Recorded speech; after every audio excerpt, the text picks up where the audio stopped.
സർവത്ര ഗോവിന്ദനാമസങ്കീർത്തനം. ഗോവിന്ദ ഗോവിന്ദ.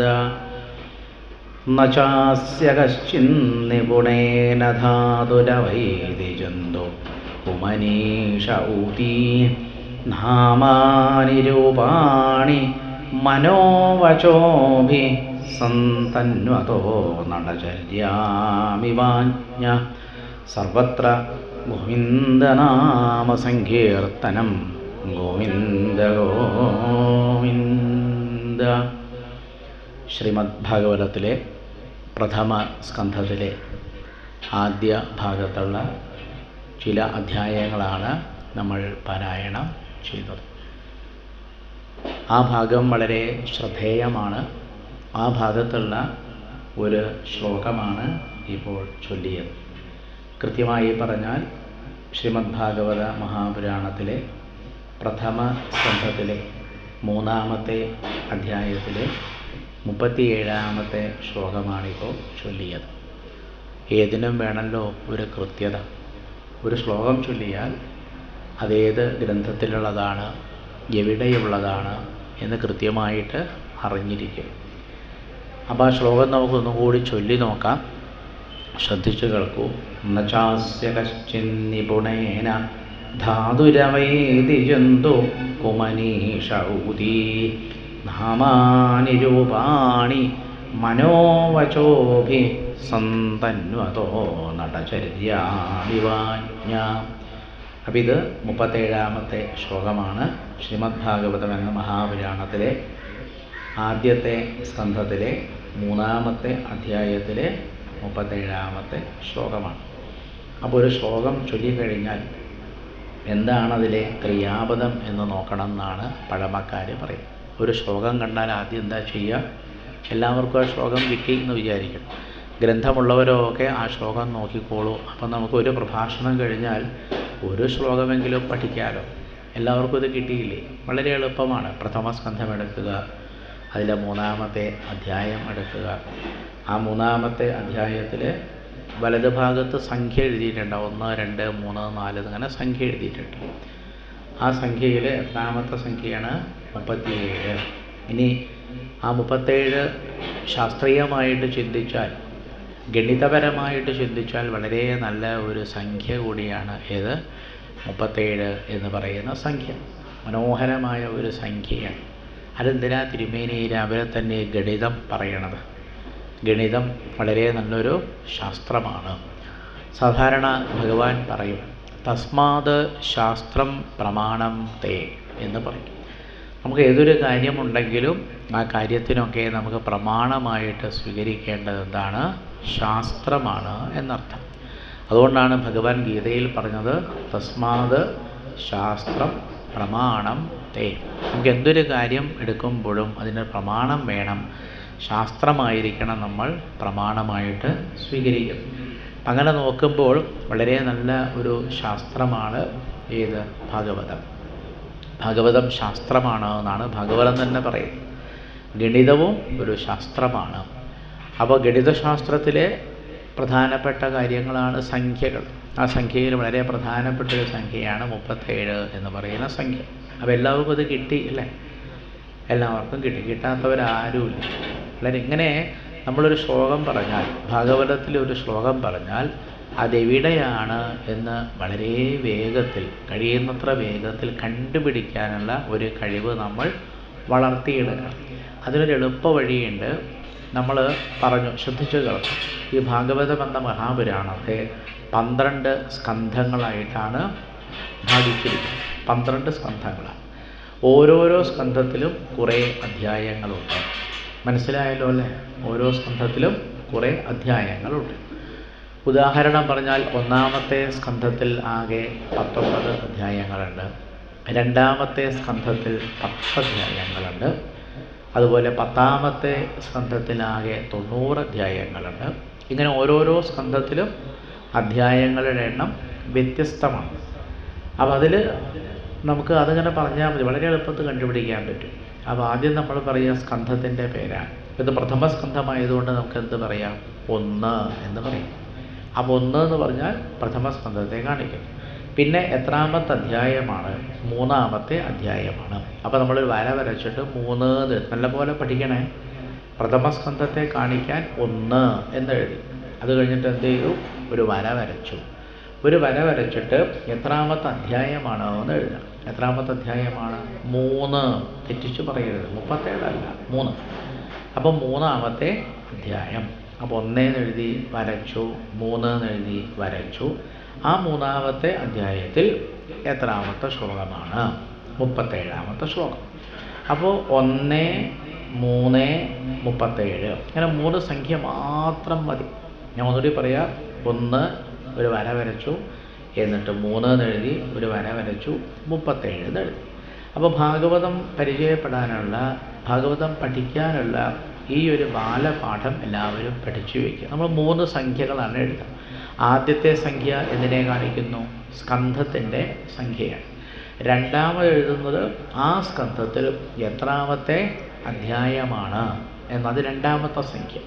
മൂന്നാമത്തെ സംഖ്യ ആ അധ്യായത്തിലെ എത്രാമത്തെ ശ്ലോകമാണ്, അല്ലേ? എത്രാമത്തെ സ്കന്ധമാണ്, എത്രാമത്തെ അധ്യായമാണ്, എത്രാമത്തെ ശ്ലോകമാണ്. അപ്പം നമ്മളിപ്പോൾ ചൊല്ലിയ ഈ ശ്ലോകം ഞാൻ ഒന്നുകൂടി ചൊല്ലാം.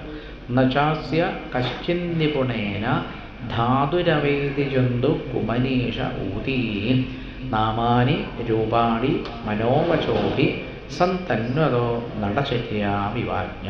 അപ്പോൾ നമ്മൾ ആകെ 3 സംഖ്യകളെ എഴുതണ്ടു. 1, 3, 37. ഇത് മാത്രം എഴുതിയാൽ ഭാഗവത ഗ്രന്ഥമുള്ള ആർക്കും അത് വളരെ എളുപ്പത്തിൽ കണ്ടുപിടിക്കാൻ കഴിയും. ഒന്നും പറയണ്ട, ഇത് പറഞ്ഞാൽ മതി.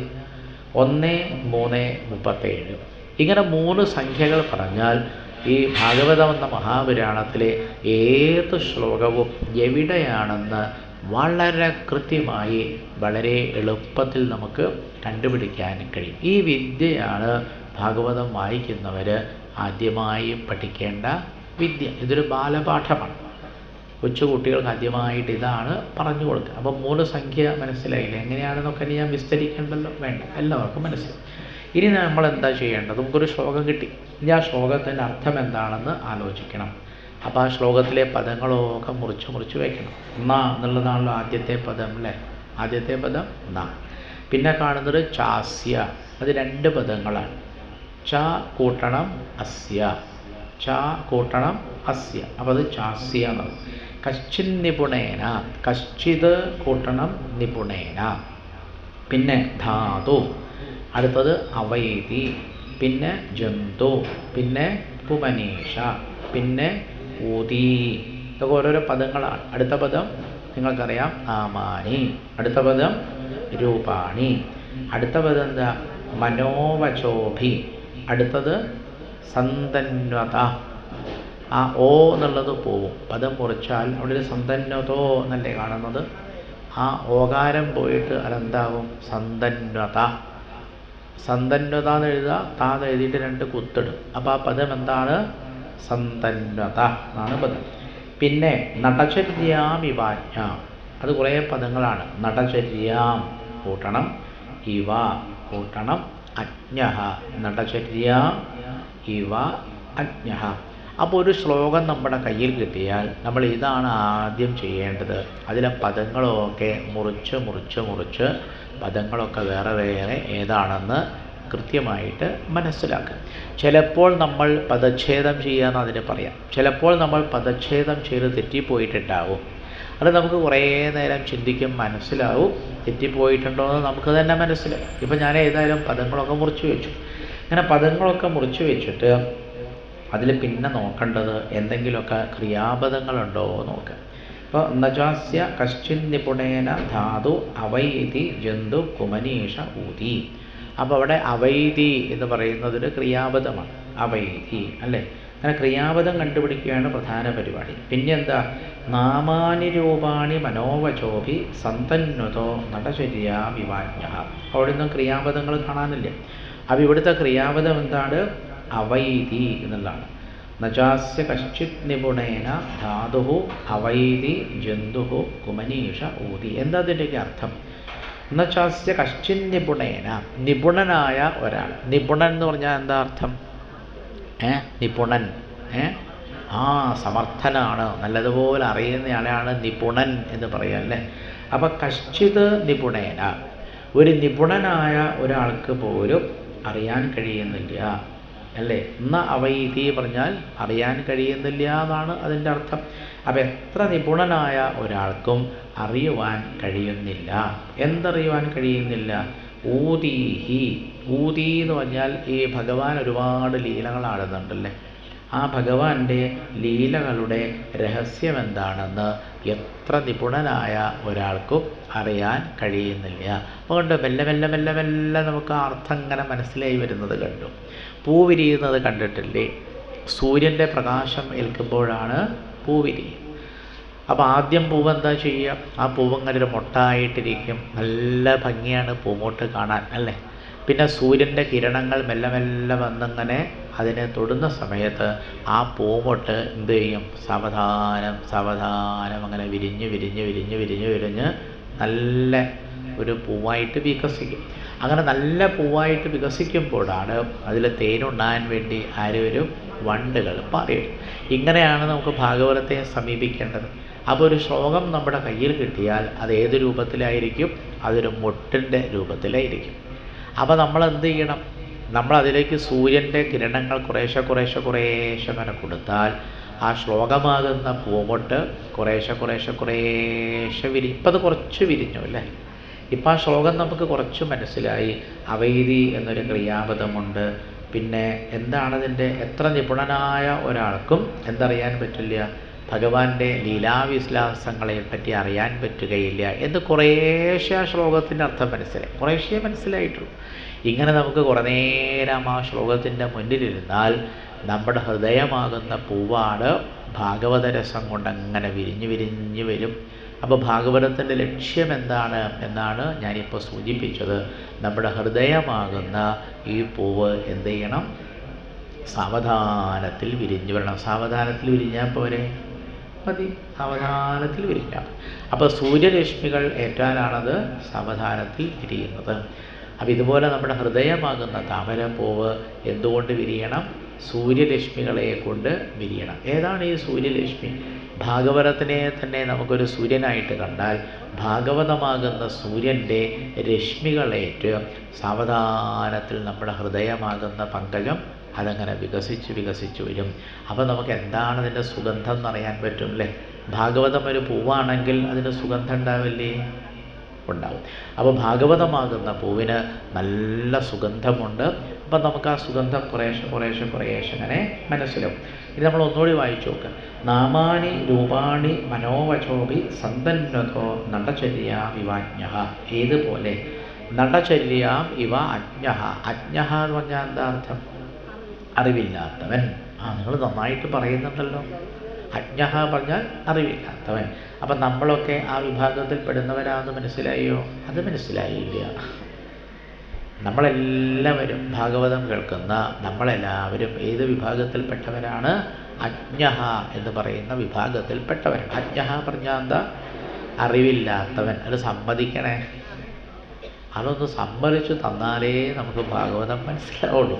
അപ്പം നമ്മളെല്ലാവരും അജ്ഞൻ എന്ന് പറയുന്ന ഒരു വിഭാഗത്തിൽപ്പെട്ടവരാണ്. അതായത് നമുക്ക് എന്തില്ല? അറിവില്ല എന്നർത്ഥം. അത് സമ്മതിച്ചോ? എനിക്കറിയില്ല. ചില ആൾക്കാർ സമ്മതിച്ചില്ല. അപ്പോൾ നമ്മൾ അറിവില്ലാത്തവരാണ് എന്ന് ആദ്യം നമ്മൾ ധരിക്കണം. അപ്പോഴല്ലേ നമുക്ക് അറിവുണ്ടാവുള്ളൂ അല്ലേ. അറിവില്ലാത്തവനല്ലേ അറിവുള്ളവനായിട്ട് മാറാൻ പറ്റുള്ളൂ. ഭാഗവതം അറിവിൻ്റെ ഒരു സമുദ്രമാണ്.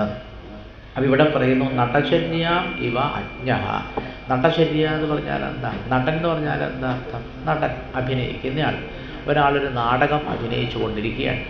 ഒരു വേദിയിൽ നാടകം അഭിനയിച്ചു കൊണ്ടിരിക്കും. അപ്പോൾ ആരോ നാടകം കാണാൻ വന്നു. ഈ നാടകം കാണാൻ വന്ന അറിവില്ലാത്ത ആൾക്ക് ആരാണ് അഭിനയിക്കുന്നത് എന്നറിയില്ല. കാരണം വേഷം മാറിയിട്ടല്ലേ വരിക. രംഗത്തിൽ വരുന്നത് വേഷം മാറിയില്ല. അപ്പോൾ ഈ വേഷം മാറി വന്ന നടനെ ആർക്കറിയാൻ പറ്റില്ല? അറിവില്ലാത്ത ഈ കാണുന്ന ആൾക്ക് അറിയാൻ പറ്റില്ല. ഇതുപോലെ ഭഗവാൻ എന്ത് ചെയ്യുന്നു? ഭഗവാൻ ഈ പ്രപഞ്ചമാകുന്ന രംഗത്തിൽ ഇടയ്ക്കിടയ്ക്ക് ഭഗവാൻ നാടകം കളിക്കാൻ വരുന്നു. അങ്ങനെ ഭഗവാൻ എത്രയെത്ര ലീലാനാടകങ്ങളാണ് ആടിയതല്ലേ. ഭഗവാൻ ഒരിക്കൽ മത്സ്യത്തിൻ്റെ വേഷം കെട്ടി വന്നു. നടനാണ്, വാസ്തവത്തിൽ ബ്രഹ്മമാണല്ലേ. ഭാഗവതം മുഴുവൻ എന്തിനെക്കുറിച്ചാണ് പറയുന്നത്? ബ്രഹ്മത്തെക്കുറിച്ചാണ് പറയുന്നത്. വേദാന്തികൾ ബ്രഹ്മത്തെക്കുറിച്ച് എന്താ പറയുക? വേദാന്തികൾ ബ്രഹ്മത്തെപ്പറ്റി പറയുന്ന ശ്ലോകമാണ് ഭാഗവതത്തിലെ ഒന്നാമത്തെ ശ്ലോകം. അതെന്തായിരുന്നു? ഓർമ്മയുണ്ടോ? ജന്മാദ്യസ്യ യതൊന്വയാദിതരതശ്ചാർത്ഥയേഷ്വഭിജ്ഞസ്വരാട് തേനേ ബ്രഹ്മഹൃദായ ആദികവയേ മുഹ്യന്തി യത്സൂരയ തേജോ വാരിമൃതായി യഥാ വിനിമയോ യത്ര ത്രിസർഗോ മൃഷാ ധാമ്നാ സ്വേന സദാ നിരസ്തകുഹകം സത്യം പരം ധീമഹി. ഇതാണ് ഭാഗവതത്തിലെ ഒന്നാമത്തെ ശ്ലോകം. അത് പൂർണ്ണമായും ശുദ്ധമായ വേദാന്തമാണ്. നല്ല രസമാണ് എന്ത് പഠിക്കാൻ? വേദാന്തം പഠിക്കാൻ. വളരെ എളുപ്പമാണ്. ലോകത്തിൽ വളരെ എളുപ്പത്തിൽ പഠിക്കാവുന്ന ഒരു ശാസ്ത്രമാണ് ഏത്? വേദാന്തം. അത് ദർശനമാണല്ലേ. നമുക്ക് ഭാരതത്തിൽ അനേകം ദർശനങ്ങൾ ഉണ്ടായിട്ടുണ്ട്. അതിൽ കുറേ ദർശനങ്ങളൊക്കെ ആസ്തിക ദർശനങ്ങളാണ്, കുറേ എണ്ണം നാസ്തിക ദർശനങ്ങളാണ്. ഈ ദർശനങ്ങളിൽ വളരെ പ്രധാനപ്പെട്ട ഒന്നാണ് വേദാന്ത ദർശനം അല്ലേ. അപ്പോൾ ആ വേദാന്ത ദർശനത്തിലെ അനേകം ഗ്രന്ഥങ്ങൾ നമുക്ക് ലഭ്യമാണ്. അപ്പോൾ നമുക്കതൊക്കെ വായിക്കാം. ഒരു ഗുരുവിൻ്റെ അടുത്ത് പോയിട്ടാണ് പഠിക്കേണ്ടത്. ആ ഗുരുവിൻ്റെ അടുത്തിൽ നിന്ന് പഠിക്കുന്ന സകല വേദാന്തങ്ങളുടെയും സാരമാണ് ഭാഗവതത്തിലെ ഒന്നാമത്തെ ശ്ലോകം. അപ്പോൾ ഭാഗവതത്തിലെ ഒന്നാമത്തെ ശ്ലോകത്തിൻ്റെ അർത്ഥം ചോദിച്ചാൽ നിങ്ങൾക്ക് ഒറ്റ വാക്യത്തിൽ പറയാൻ കഴിയല്ലോ. വേറൊന്നും അറിയില്ല, പക്ഷെ ഒറ്റ വാക്യത്തിൽ പറയാം. എന്ത്? വേദാന്ത ദർശനമാണ് ഭാഗവതത്തിലെ ഒന്നാമത്തെ ശ്ലോകം. അത്രയെങ്കിലും നമുക്ക് പറയാൻ പറ്റിയല്ലോ അല്ലേ. പിന്നെ നമുക്ക് മെല്ലെ മെല്ലെ അതിൻ്റെ ഉള്ളിലേക്ക് എങ്ങനെ ഇറങ്ങിപ്പോയാൽ മതി. അങ്ങനെ മെല്ലെ പോയാൽ മതി. ജന്മാദ്യസ്യ യഥ, ഇതാണല്ലോ ഭാഗവതത്തിലെ ആദ്യത്തെ ഭാഗം. അതെന്താ പദം? ഒരു പദം കണ്ടാൽ നമ്മൾ അതിനെപ്പറ്റി ചിന്തിക്കണം. കാരണം നമ്മൾ അറിവില്ലാത്തവരാണ്. ഈ ശ്ലോകത്തിൽ പറഞ്ഞു വന്ന് നടചര്യ ഇവ അജ്ഞ, നടനെ അജ്ഞന് അറിയാൻ പറ്റാത്തതുപോലെ ബ്രഹ്മമാകുന്ന ഒരു വസ്തു അനേകം വേഷങ്ങൾ കെട്ടി ഭൂമിയിലേക്ക് വരികയാണ്. അങ്ങനെ ആ ബ്രഹ്മം എന്ത് ചെയ്തു? ഭഗവാൻ എന്ത് ചെയ്തു? ഭഗവാൻ തന്നെയാണ് ബ്രഹ്മമെന്ന് പറയുന്നത്. ഭഗവാൻ ഒരിക്കൽ മത്സ്യത്തിൻ്റെ വേഷം കെട്ടി അല്ലേ. പിന്നൊരിക്കൽ ഭഗവാൻ വരാഹത്തിൻ്റെ വേഷം കെട്ടി. പിന്നൊരിക്കൽ ഭഗവാൻ നാരദ മഹർഷിയുടെ വേഷം കെട്ടി. ഈ ഭഗവാൻ ഒരിക്കൽ വേദവ്യാസ മഹർഷിയുടെ വേഷം കെട്ടി വന്നു. അതൊക്കെ അവതാരമാണോ? അതെ, ഇതെല്ലാം ഭഗവാന്റെ അവതാരമാണ്. വേദവ്യാസ മഹർഷി എന്ന് പറഞ്ഞാൽ എന്താ? സാക്ഷാൽ ഭഗവാൻ ഭൂമിയിൽ വന്ന് പരാശരാൽ സത്യവത്യാം അംശാംശകലയാ വിഭു എന്ന് ഭാഗവതം പറയുന്നുണ്ട്. പരാശരൻ്റെയും സത്യവതിയുടെയും പുത്രനായിട്ടാണ് ഭഗവാൻ വേദവ്യാസ മഹർഷിയായിട്ട് അവതരിച്ചത്.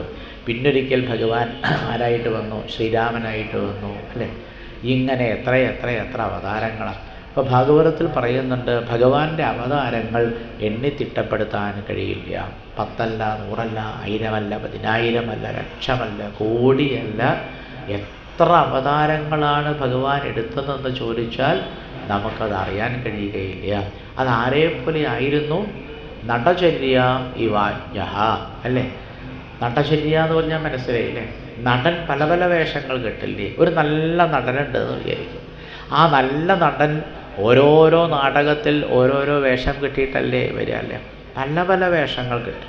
ഇതുപോലെ ലോകത്തിലെ ഏറ്റവും നല്ല നടനാരം ഭഗവാനാണ്. ഇപ്പോൾ രാവിലെ തന്നെ ഭാഗവതം കേട്ടപ്പോൾ ഒരു കാര്യം മനസ്സിലായി. എന്താ മനസ്സിലായത്?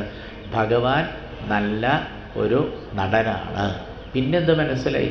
ലോകത്തിൽ ഭഗവാനെ പോലെ ഇത്ര മികച്ച ഒരു നടൻ രണ്ടാമതില്ല എന്നും മനസ്സിലായില്ലേ?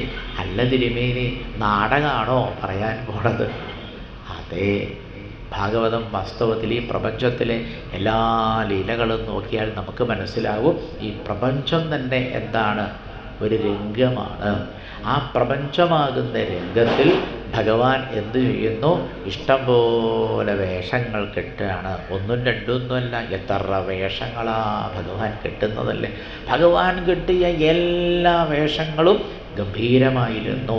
എന്നിട്ടും ഭഗവാൻ അങ്ങനെ അഭിനയിച്ച് എല്ലാവരും കണ്ടവരൊക്കെ പറഞ്ഞു ഓരോ അഭിനയവും ഗംഭീരമായിരുന്നു. എന്തിനാണ് ഈ ഭഗവാൻ ഈ പ്രപഞ്ചമാകുന്ന രംഗത്തിൽ വന്നിട്ട് ഇങ്ങനെ അഭിനയിക്കുന്നത്? അതിൻ്റെ ഉത്തരം ആ ശ്ലോകത്തിലുണ്ട്, 37ാമത്തെ ശ്ലോകത്തിലുണ്ടല്ലേ. നടചര്യാം ഇവാജ്ഞഃ. അറിവില്ലാത്തവർക്ക് അറിവുണ്ടാക്കാൻ വേണ്ടി ഭഗവാൻ എന്ത് ചെയ്യുന്നു? മത്സ്യം, കൂർമ്മം മുതലായിരിക്കുന്ന അനേകം അവതാരങ്ങൾ എടുക്കുന്നു. ഈ നാടകം എന്തിനാണെന്നറിയോ? നമ്മുടെ നാട്ടിലൊക്കെ കുറേ കാലങ്ങൾക്ക് മുമ്പ് നാടകം ഉണ്ടായി. പഴയ കാലത്ത്, ഇപ്പോഴൊന്നും. ഒരു ഉദാഹരണം ഇപ്പം എന്താ ഞാൻ പറയാം? ഒരു നാടകത്തിൻ്റെ ഉദാഹരണം എന്താ ചോദിച്ചാൽ, നിങ്ങൾക്ക് അറിയണത് പറയണ്ടേ അല്ലേ? നിങ്ങൾക്കറിയുന്നത് നാടകത്തിൻ്റെ പേര് പറയും. ഒരുപാട് നാടകങ്ങളുണ്ടായിരുന്നു അല്ലേ? നാടകം കണ്ടവരാരും ഉണ്ടാവാൻ സാധ്യതയില്ല. ഇല്ല, നിങ്ങളാരും നാടകം കണ്ടു ഇല്ല. സംസ്കൃതത്തിലുണ്ടായിരുന്ന നാടകങ്ങളൊന്നും ഇവിടെ ഇരിക്കുന്ന നിങ്ങളൊന്നും കാണാനുള്ള സാധ്യത കുറവാണ്. കണ്ടിട്ടില്ല എന്ന് പറയുന്നില്ല. എത്രയോ നാടകങ്ങളുണ്ടായിരുന്നു. പലതരത്തിലുണ്ട് നാടകങ്ങളല്ലേ. എല്ലാം നാടകമല്ല, അതിനെ പല വിഭാഗത്തിൽപ്പെടുത്താറുണ്ട്. അപ്പോൾ ഏതായാലും സംസ്കൃത സാഹിത്യം പഠിക്കുമ്പോഴാണ് നമുക്ക് അതൊക്കെ മനസ്സിലാകും. നിരവധിയുണ്ട്. നാടകം മാത്രമല്ല, നാടകം പോലെയുള്ള പല പല സാധനങ്ങളുണ്ട്. അതിനെല്ലാം കൂടി ഒരു വിഭാഗത്തിലാണ് പെടുത്തുക. സ്വപ്നവാസവദത്തം എന്ന് കേട്ടിട്ടുണ്ടോ? അതാ പറഞ്ഞത്, കേട്ടിട്ടില്ലെന്ന്. അജ്ഞനാണെന്ന് ഇപ്പം തന്നെ മനസ്സിലാക്കി. നമ്മൾ പറഞ്ഞു, തിരുമേനി ഞങ്ങളത്ര നാടകം കണ്ടതാണ്. നിങ്ങൾ ഈ അടുത്ത കാലത്തെ നാടകമല്ലേ കണ്ടത്? അതല്ല ഇവിടെ പറയുന്ന വിഷയം. ഒരു പഴയ കാലത്തെ ഒരു നാടകമാണ് സ്വപ്നവാസവദത്തം. അത് കണ്ടിട്ടുണ്ടോ? ആര് കാണാനല്ലേ? പല നാടകം മാത്രമല്ല, പല പല വിഭാഗത്തിലുള്ളതാണ്. ഭാസൻ എന്നൊരാളെ പറ്റി കേട്ടിട്ടുണ്ടോ? കേട്ടിട്ടുണ്ടല്ലേ? ഭാസൻ. അദ്ദേഹം ഒരുപാട് ഭാസനാടക ചക്രേസ്മിൻ എന്നൊക്കെ പറയും. ഭാസൻ്റെ കുറേ നാടകചക്രങ്ങളുണ്ട്, നിരവധി. അതിലൊന്നാണ് ഞാൻ പറഞ്ഞ സ്വപ്നവാസവദത്തം. കർണഭാരം എന്ന് കേട്ടിട്ടുണ്ടോ? കർണഭാരം സംസ്കൃതത്തിലുള്ളതാണ് അല്ലേ? അതുപോലെ നമുക്ക് എന്ത് ചെയ്യാം? ഒരു രംഗത്തിൽ ഇങ്ങനെ നാടകം പോലെ അഭിനയിക്കാം. ഊരുഭംഗം എന്ന് കേട്ടിട്ടുണ്ടോ? അതല്ല തിരുമേനി, ഭാഗവതം തന്നെയല്ലേ പറയണത്? അതെ, ഭാഗവതം തന്നെയാണ് പറയണത്. ഊരുഭംഗം അല്ലേ? അതൊക്കെ ഈ രംഗത്തിൽ ഞാൻ അഭിനയിക്കാൻ കഴിയും. ഇങ്ങനെ ഇതൊന്നും കേട്ടിട്ടില്ലേ? ശാകുന്തളം എന്ന് കേട്ടിട്ടുണ്ടോ? അത് കേട്ടിട്ടുണ്ടല്ലേ? അതാരാ എഴുതിയത്? പക്ഷേ നമുക്കിതൊന്നും കാണാൻ പറ്റിയിട്ട്, നമ്മളിതൊന്നും അങ്ങനെ രംഗത്തിൽ അവതരിപ്പിക്കുന്നത് നമ്മൾ കണ്ടിട്ടില്ല. അത് പഴയ ആൾക്കാരൊക്കെ കണ്ടു. അപ്പം അതുകൊണ്ടാണ് ഈ ശ്ലോകത്തിൽ പറഞ്ഞത്, നടചര്യാം ഇവ അജ്ഞഃ. അറിവില്ലാത്ത ഒരാൾക്ക് അവിടെ ഗംഭീരമായിട്ട് അഭിനയിക്കുമ്പോൾ അദ്ദേഹത്തെ അറിയാൻ കഴിയുകയില്ല. ഇതുപോലെ ഭഗവാൻ എന്ത് ചെയ്യുന്നു?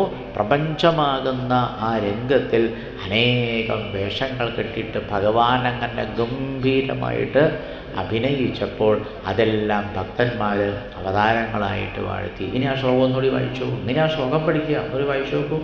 നചാസ്യ കശ്ചിന്നിപുണേന ധാതുരവൈതി ജന്തുക്കുമനീഷ ഓതി നാമാനി രൂപാണി മനോവചോഭിസ്സന്തന്വതോ നടചര്യാമിവാജ്ഞാം. അപ്പം നമ്മൾ വിചാരിക്കും നിപുണന്മാർക്കൊക്കെ മനസ്സിലാവില്ലേ? വേദവ്യാസ മഹർഷിക്ക് പോലും മനസ്സിലായില്ല അത്ര. അദ്ദേഹം ബ്രഹ്മസൂത്രങ്ങൾ എഴുതി അല്ലേ? ഈ ജന്മാദ്യസയത എന്നുള്ളത് ഒരു ബ്രഹ്മസൂത്രമാണ്. 585ഓളം ബ്രഹ്മസൂത്രങ്ങൾ എഴുതി. ലോകത്തിലെ ഏറ്റവും വലിയ ഗ്രന്ഥമായ മഹാഭാരതം എഴുതി. അനേകം പുരാണങ്ങൾ എഴുതി. എന്നിട്ടും അദ്ദേഹത്തിന് തോന്നി അസമ്പന്ന ഇവാഭാതി, ഞാനൊരു അസമ്പന്നനാണ്, വേണ്ടതുപോലെ ഒന്നും ഞാൻ എഴുതിയിട്ടില്ല എന്ന് തോന്നിയ സമയത്താണ് നാരദ മഹർഷി വീണയുമായിട്ട് വന്നു. എന്നിട്ട് നാരദ മഹർഷി ഒരു സത്സംഗത്തിൻ്റെ കഥ പറഞ്ഞു. ചില സന്യാസിമാരുടെ കൂടെ താൻ ജീവിച്ചതുകൊണ്ടാണ് വളരെ ചെറിയ കുട്ടിയാവുമ്പോൾ തന്നെ എനിക്ക് ഈ ഭാഗവത് ഭക്തിയുണ്ടായത് എന്നുള്ള തൻ്റെ കഥ നാരദ മഹർഷി ആർക്ക് പറഞ്ഞു കൊടുത്തു?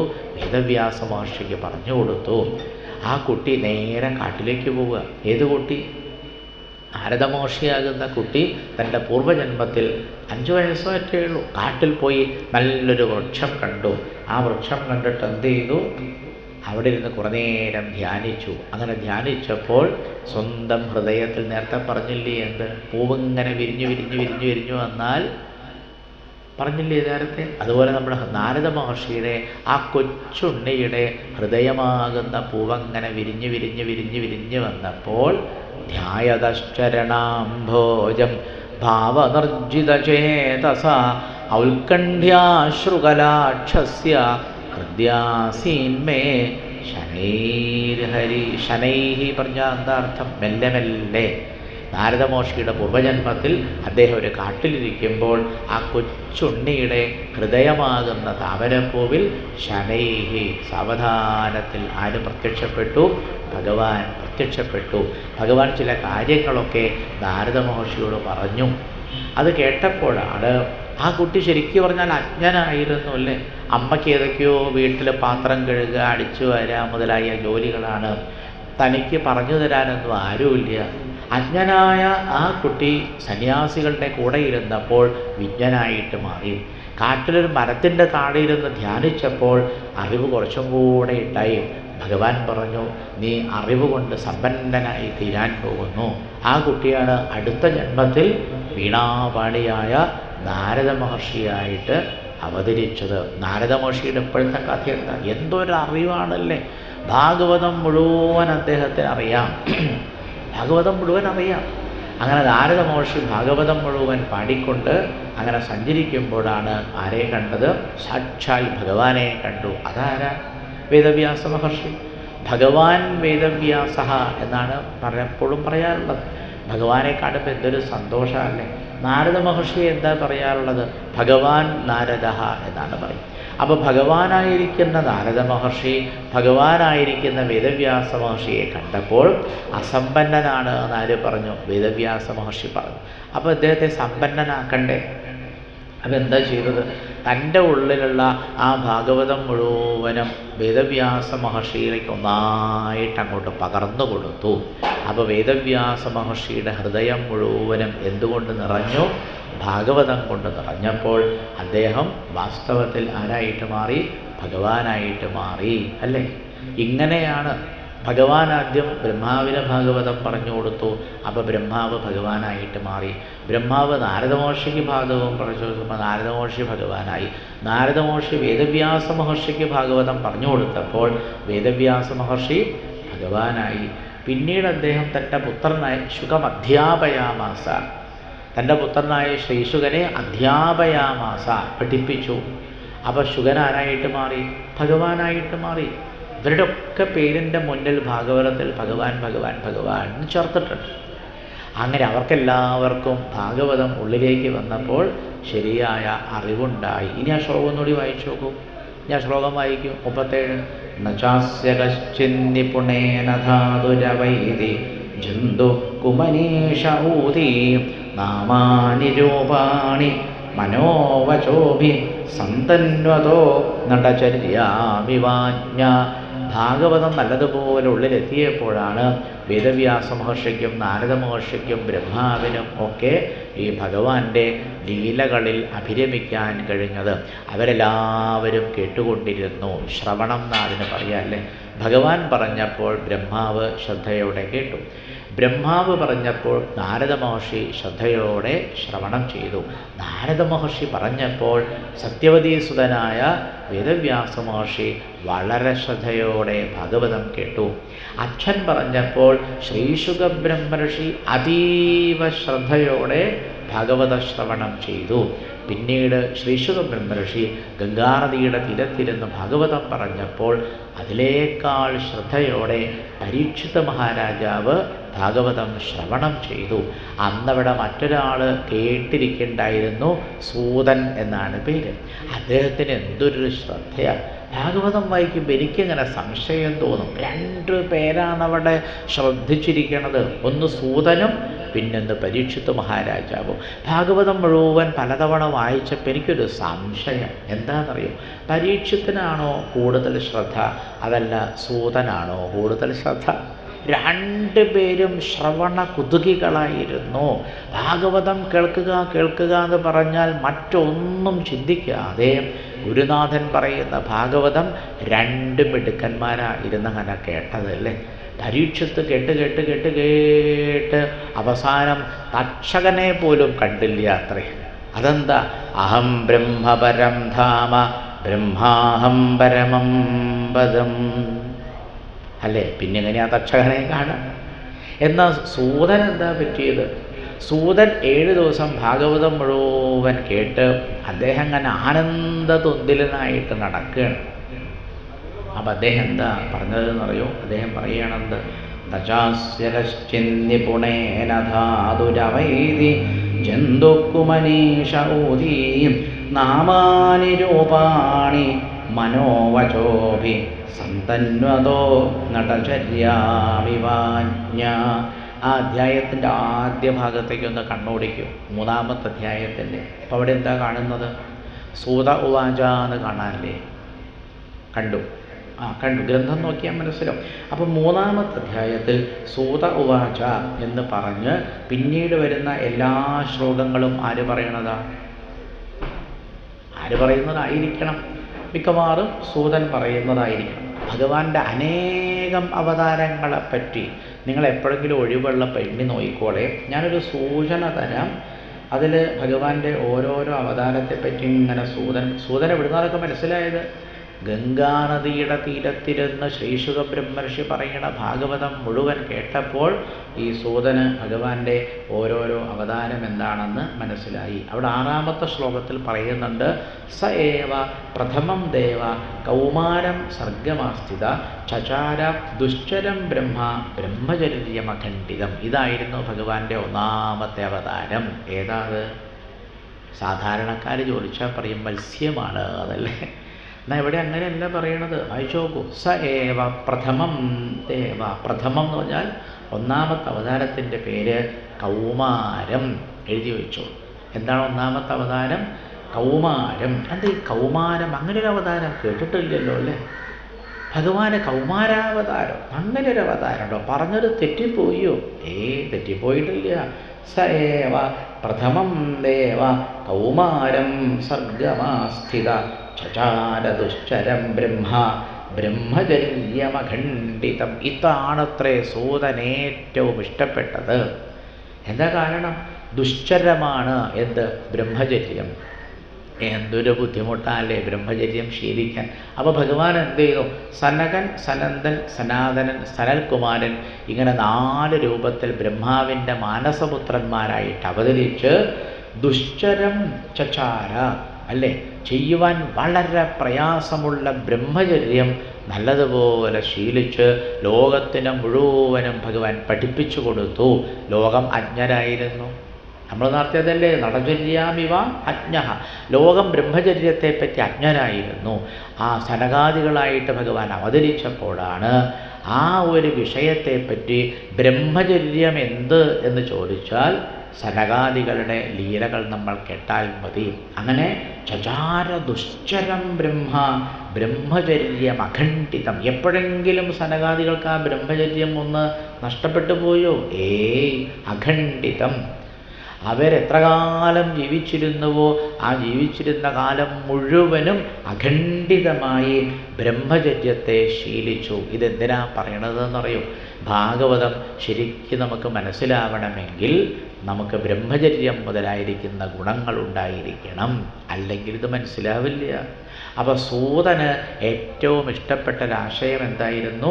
ഈ ബ്രഹ്മചര്യം എന്ന് പറയുന്ന ആശയമാണ്. 1-ാമത്തെ ഭഗവാന്റെ അവതാരം തൊട്ട് അനേകം അവതാരങ്ങൾ അദ്ദേഹം ഇങ്ങനെ പാടി ആ സൂതൻ പിന്നീട് പറയുകയാണ്, ഏവം ജന്മാനി കർമാണി ഹ്യകർത്തുരജനസ്യ ച വർണ്ണയന്തി സ്മ കവയോ വേദഗുഹ്യാനി ഹൃൽപതേഃ. 35-ാമത്തെ ശ്ലോകം കാണാം. ഈ ഭഗവാൻ എത്രയോ ജന്മാനി, എത്രയോ അവതാരങ്ങളെടുത്തു. വാസ്തവത്തിൽ ഭഗവാൻ അകർത്താവാണ്. വാസ്തവത്തിൽ ഭഗവാൻ ജനനമില്ലാത്തവനാണ്.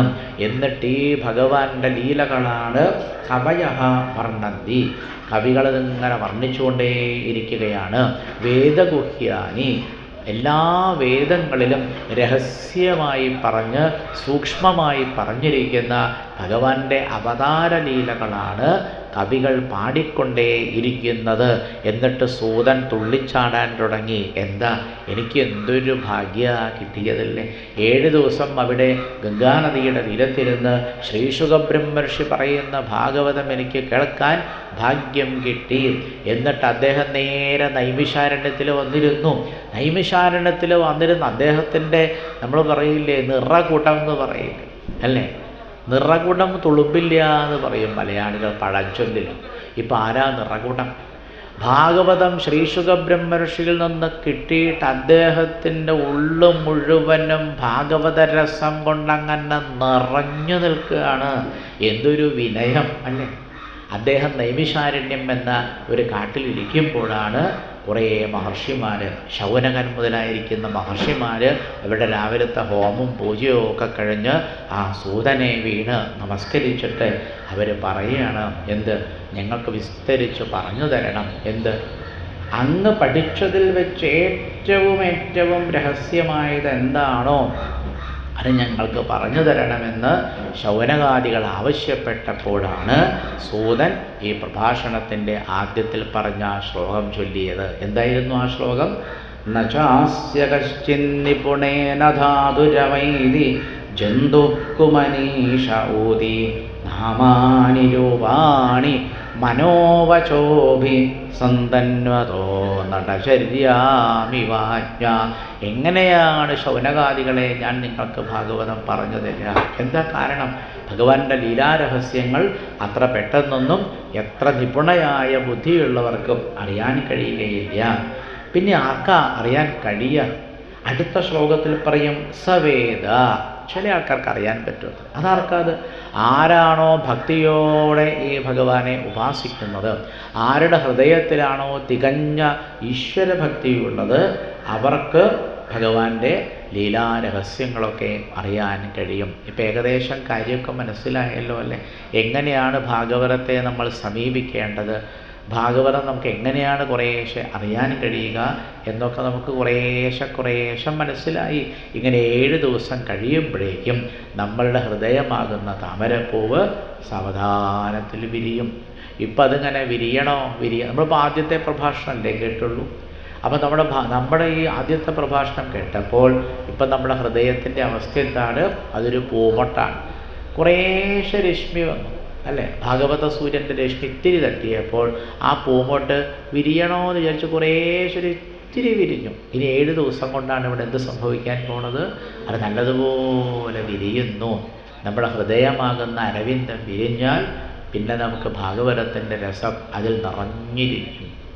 അപ്പം നമുക്ക് ഭാഗവതം കിട്ടിയാലോ പിന്നെ മറ്റുള്ളവരൊക്കെ നമ്മുടെ അടുത്തേക്ക് മണ്ടുകൾ വരണത് പോലെ സ്വാദു സ്വാദു പതേ പതേ ഇതെന്തൊരു സ്വാദാണ് എന്ന് പറഞ്ഞ് എത്രയോ സജ്ജനങ്ങൾ ഭാഗവതം കേൾക്കാൻ വേണ്ടി വരും. ഇങ്ങനെ പ്രശിഷ്യ പരമ്പരയാ, ഗുരുവിൽ നിന്ന് ശിഷ്യനിലേക്ക്, ശിഷ്യനിൽ നിന്ന് പ്രശിഷ്യന്മാരിലേക്ക്, അങ്ങനെ പ്രശിഷ്യ പരമ്പരയാണ് ഈ ഭാഗവതമാകുന്ന രസം ലോകം മുഴുവനും ഇങ്ങനെ നിറഞ്ഞൊഴുകുന്നത്.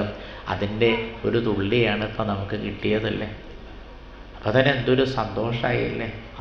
നല്ല സന്തോഷമായി. അപ്പം ഇങ്ങനെ നമുക്ക് അതിൻ്റെ തുള്ളികളൊക്കെ കിട്ടട്ടെ എന്ന് പ്രാർത്ഥിച്ചുകൊണ്ട് ഈ വാക്കുകളൊക്കെ ഭഗവാന്റെ പാദങ്ങളിൽ സമർപ്പിക്കും.